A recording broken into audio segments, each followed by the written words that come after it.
தளபதி வந்தாரு, கொத்து பரோட்டா முடிஞ்சிச்சு.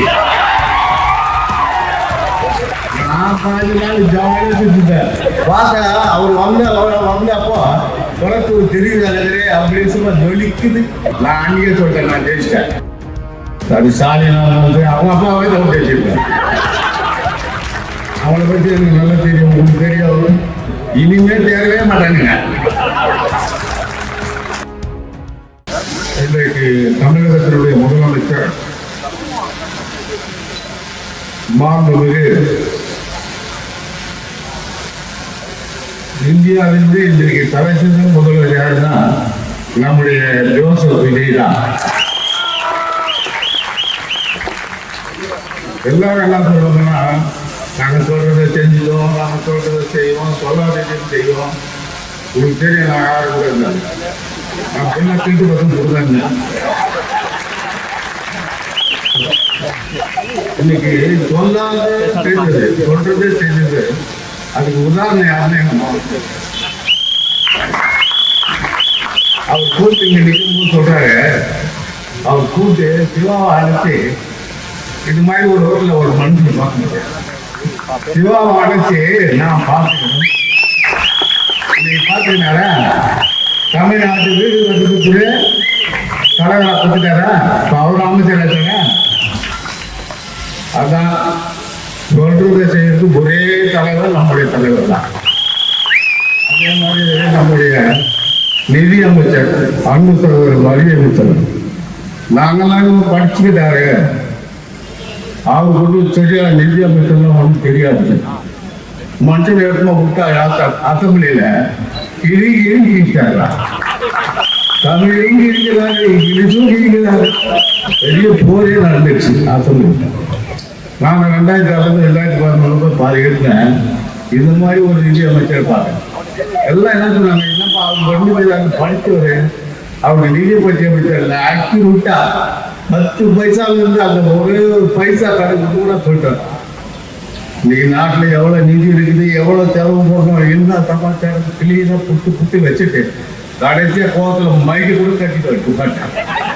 பார்த்தீங்கன்னா தூயில அதான் நிதி அமைச்சர். நம்முடைய கினோரா, அவர் கினோரா தான் கொஞ்சம் விட்டாரு, கொஞ்சம் நெகிழ்ந்தாருன்னா போடு அவளையும் போட்டுக்கலாம்.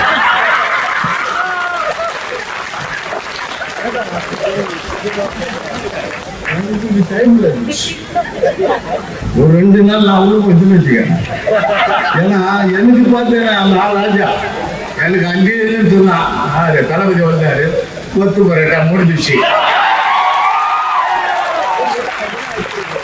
நான் 5 நாள் ஜாலியாக செஞ்சுட்டேன். பார்த்தா அவர் வந்தப்போ குளத்தூர் தெரியுது அப்படின்னு சும்மா நொலிக்குது. 25,000-30,000 பேர் இருப்பாங்க. நான் அன்னைக்கே சொல்லிட்டேன், நான் ஜெயிச்சிட்டேன். புரிஞ்சு வச்சா யாராருமே இருக்குது. அது ஸ்டாலின் வந்து அவங்க அப்பாவே தான் பேசியிருக்கேன். அவளை பற்றி எனக்கு நல்லா தெரியும், உங்களுக்கு தெரியாது. அதே மாதிரி அந்த எடப்பாடி பற்றி எனக்கு தெரியும். தமிழ்நாட்டில் உங்களை பற்றி எனக்கு சுத்தமா தெரியும். இனிமேல் தேரவே மாட்டானுங்க.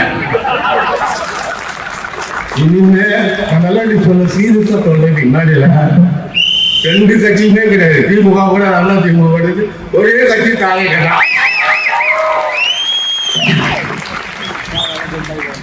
100 நாள் தாங்கல. ரொம்ப அறியாதவன் சிவா. எவ்வளவு பேர் உட்கார வச்சுக்கிறோம்.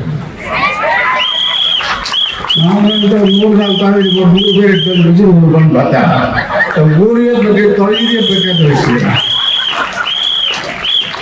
அதான் தாவேகா, அதான் நம்முடைய விஜய். எல்லாம் சொல்றாங்க பேசாம இருந்தாலும், அவர் பேசாம இருந்தாலும் அவன் பேச மாட்டார். பேசுனா ஓடி போயிடும். என்ன பண்ணுது அவரு? பேசாத இருந்தாலும் பேச மாட்டார், பேசுனா ஓடி போயிடுறாங்க. எனக்கு தெரிஞ்சதுனால அவருக்கே ஒண்ணு தெரியாது. இப்ப வந்து எதிர்கட்சி பூஜ்வாதம் ஒண்ணுமே தெரியாது. அது என்னதான் மழை தெரியல. 5 வருஷத்துல எனக்கு கேட்டா அது ராஜினாமா பண்ணிட்டு போயிடலாம். என்னது பேசுறது, அதுவும் ஓடி போயிடும். இந்த மாதிரி நிதியமைச்சர் இருந்தாலும் வச்சுக்க, இவங்க எல்லா மாதிரியும் நம்முடைய தம்பி இப்போ கடைசியா கைக்கு போறாரு, பிரயாணம் பண்ணி கடைசியா கைக்கு போறாரு. அவரு ஒரு ஏழ்மையான ஆளு, அவரை தமிழ் பாடல் ஒரு தலைவர்.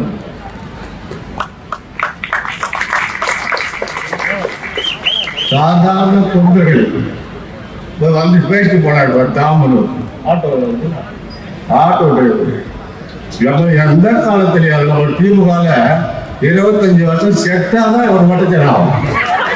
அவங்களே இருப்பாங்க, அவங்களே இருப்பாங்க, குடும்பத்திலே இருப்பான். பொண்டாட்டி பொண்ணு பேரன் பேத்தி. இனிமேல் போலியாக மாட்டீங்க, இனிமேலுக்கு போலியாக மாட்டீங்க.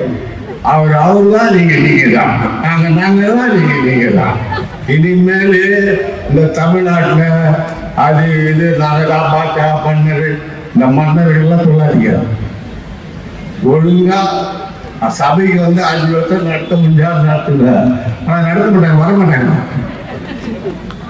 எல்லாம் பழைய பிரச்சனை விட்டா போறன்னு இருக்கு. நம்ம தலைவரை கண்டி சும்மா ஒரு ரெண்டு பேரை தட்டி விட்டாருன்னு வச்சுக்க, காலி ஒண்ணு. அது நம்ம நிதியமைச்சர் தான் சொல்லணும். நாங்களாம் ஒரு மாதிரி நாங்களாம் பேருந்து வச்சுக்க வேற மாதிரி போயிடும். அதனால அவங்கள பத்தி, ஸ்டாலினை பற்றியோ, எடப்பாடி பழனிசாமி பற்றியோ, திமுக அத்தனை அமைச்சர்கள் பற்றியோ, முன்னாள் அமைச்சர்கள் இனிமேல் அமைச்சராக போறது, எம்எல்ஏ போடுது. அடுத்த வாட்டி அவரே போடுறது எழுதி வச்சுக்கலாம். ஒரே ஒரு எம்எல்ஏ ஆனாலும் அவர் பக்கம் மீஸ் எடுத்து மீஸ் எடுத்து நீங்க பெரம்பூர் வந்து நிக்கிறேன் ஆக மாட்டாங்க. ஒரு சாதாரண ஒரு மாவட்ட செயலாளர், ஒரு சாதாரண ஒரு மாவட்ட செயலாளர் கூட்டம் இந்த நிலைமை வச்சிருக்கிறாங்க. போலீஸ் பத்தி சொன்னாங்க, ஒரு பைசா கூட நல்லா வாங்க கூடாது. நான் சத்தியமா இது யார்கிட்ட டிவி கட்சிக்காரர்கிட்ட டிவி கொடுத்தவன் கிளம்பு. அவன் வாங்கி போயிட்டு நான் 5 வருஷத்துக்கு டிவி வாங்கி கொடுத்துருக்கேன். புரியுதா? அவனும் காசு கொடுத்துருக்கேன், கிளம்பு. அதனால சிறப்பான ஆட்சி. இன்னைக்கு தமிழ்நாட்டுக்கு லஞ்சம் இல்லாத ஒரு முதலமைச்சரை கொண்டு வந்திருக்காங்கன்னா நம்முடைய ஜோசப் விஜய் தான். அது 5 ரூபாய் மகளிர் அணி இதை விட்டா தமிழ்நாடு பூரா கிழிச்சுடும். என்ன பேசிச்சு பார்க்கல புத்தகத்துக்கு முன்னாடி இது மாதிரி ஒரு 10 பேர் இருந்தாங்க நம்ம தமிழ்நாட்டுக்கு. அடுத்த வாட்டி அவனுமே இங்கே திமுக நிற்க மாட்டான், ஏடிஎம்கள் நிற்க மாட்டான். அவ்வளோ அருமையான ஒவ்வொரு நிகழ்ச்சியும் அருமையான நிகழ்ச்சிகள்லாம் பண்ணியிருக்காங்க. இன்னைக்கு அவரை எழுதி பேச முடியல, அவருக்கு சிரிப்பும் வருது.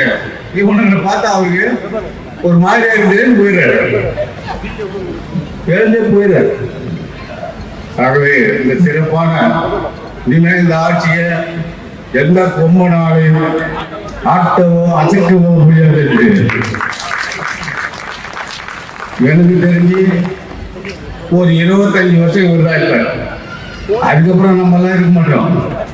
அவர் இருப்பார், 100 ஆண்டு காலம் இருப்பாரு. அவரோட இந்த சிவா, லயாலமணி, நம்ம மகேந்திர, நான் கொஞ்சம் கஷ்டம்தான், பைசா போதில்ல, ஒரு 7 நிமிஷம் இருந்தாலும் அவரை பார்த்து பாரு, ஒரே நிமிஷம் தான் பார்த்தாரு, கொடுத்து கேட்டாரு, கொடுத்துட்டாரு.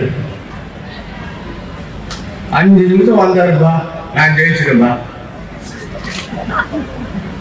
5 நிமிஷம் வந்தாரு பெரம்பூருக்கு, அதிக ஓட்டுல ஜெயிச்சிட்டாரு. ஆனா இன்னும் ஒரு நாளைக்கு இன்னும் ஒரே ஒரு நாள் தமிழ்நாடு பூரா காலி, மொத்தம் 200 சீட் வந்து இவனுங்க எங்க பயந்துக்கிறது இல்லை, இது கொடுக்குறது இல்லை, போவானாங்க இப்படி பண்ணி நாசனம் பண்ணி அவ்வளோ மீறி. ஆனா இந்த மகளிர் பெண்கள் சொல்லணும்னா வாரி கூட்டிட்டாங்க. ஓட்டுங்க எங்க பார்த்தாலும் விசிட்டு தான். நான் பூத்துல போய் ஓட்டு போடலாம், நான் போறேன், அங்க ஒரு பொண்ணு விசிட் அடிக்கிறேன். பார்த்தோம் நாங்க, நம்ம ஜெயிச்சுட்டோம், நம்ம ஏன் வேலை அடிக்கணும், ஒரு சுத்தி காரில் போக. அது மாதிரி இன்னைக்கு சிறப்பான ஆட்சி, அவரை இன்னைக்கு பாருங்க, அவர் அறிவிச்ச திட்டம்லாம் ஒன்று ஒன்றா அறிவிச்சிருக்காரு. அது கிடையாது, வேணுக்கு மூணு லட்சம் கொஞ்சம் கொஞ்சமாக மூடி ஒரு 5,000 இருக்குமா, 5,000 சிங்கப்பன் திட்டம் எல்லாரும் ஏழை எளிய மக்களுக்கும். ஆனால் ஒரு சாதாரண அவரை மாதிரி ஒரு மனுஷன் கிடைக்க மாட்டேன் நான் பார்த்து இருக்கேன். இவனுங்கெல்லாம் அவங்க போய் பார்க்கணும்னு போனேன், 3 மணி நேரம் 4 மணி நேரம் எங்களை மேலே யாரும் பார்க்க நீங்களாம் போனால் பார்க்க முடியாது. ஆனால் இவர் சாதாரணமாக கூப்பிட்டு வாங்க கூப்பிட்டு பக்கத்தில் போட்டு எடுத்தாங்க. இப்படி ஒரு மனுஷன் தான் நாட்டுக்கு தேவை. அதனால தான் தேர்ந்தெடுத்தாங்க. 25 வருஷத்துக்கு இந்த தமிழகத்தில் இன்னும் போனாங்க சொல்ல போனா இன்னொரு அடுத்த 5 ஆண்டுக்கு இந்தியாவை எட்டி பார்க்கப்படுது. இந்தியாவை எட்டி பார்க்கக்கூடிய சக்தி வந்திருக்கு. ஆகவே இந்த சிறப்பான கூட்டத்தை நடத்தி கொண்டிருக்கின்ற என் அன்பு தம்பி மாவட்ட செயலாளர், தமிழ்நாடு வீட்டு தலைவர் மரியாதை தம்பி அவர்களுக்கு நன்றியை தெரிவித்துக் கொண்டு என்னுடைய இந்த உரையை முடித்துக் கொள்கிறேன். ஏன்னா குழந்தைகளுடைய ஒரு கூட்டம் கிடையாது, அதனால இதோடு முடிச்சுக்கிறேன். நன்றி.